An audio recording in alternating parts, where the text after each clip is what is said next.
In September 1969, John Lennon made a spontaneous decision to perform at the Toronto Rock and Roll Revival Festival, a move that significantly influenced the eventual dissolution of the Beatles.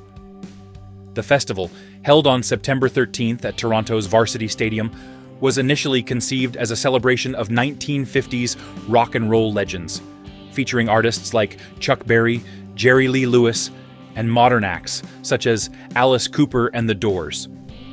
But amid lackluster ticket sales and the threat of cancellation, Mr. Brower had called up the London headquarters of Apple Corps, hoping to attract Lennon, a well-known fan of Berry, and another 50s rocker on the bill, Gene Vincent.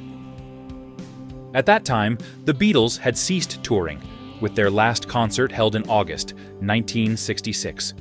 The group was experiencing internal tensions, and Lennon was eager to explore new musical avenues. Seizing the opportunity, he hastily assembled the Plastic Ono Band, enlisting guitarist Eric Clapton, bassist Klaus Voormann, and drummer Alan White.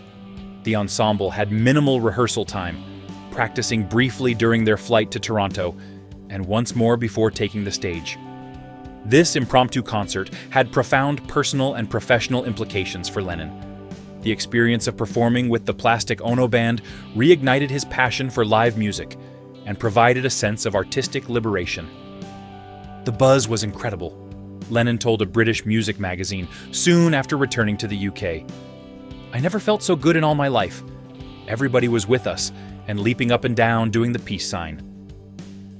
The Toronto concert is often viewed as a catalyst in the sequence of events leading to the Beatles' breakup, although that was not a new idea.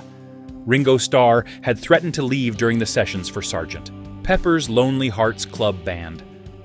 And earlier in 1969, George Harrison had temporarily quit by storming out of a recording session in a huff. Lennon had been contemplating leaving since 1966, but he later said he could never step out of the palace because it was too frightening.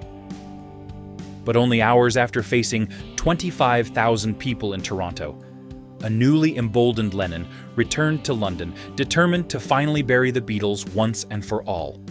It would be months before the public would learn of the breakup via a press release from Paul McCartney.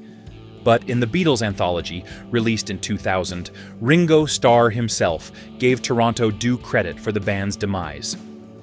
After the Plastic Ono Band's debut in Toronto, we had a meeting in Savile Row where John finally brought it to its head. He said, "Well, that's it, lads. Let's end it." And we all said yes. In retrospect, the Toronto Rock and Roll Revival stands as a pivotal moment in rock history. It not only showcased Lennon's emergence as a solo artist, but also signaled the beginning of the end for one of the most influential bands of all time.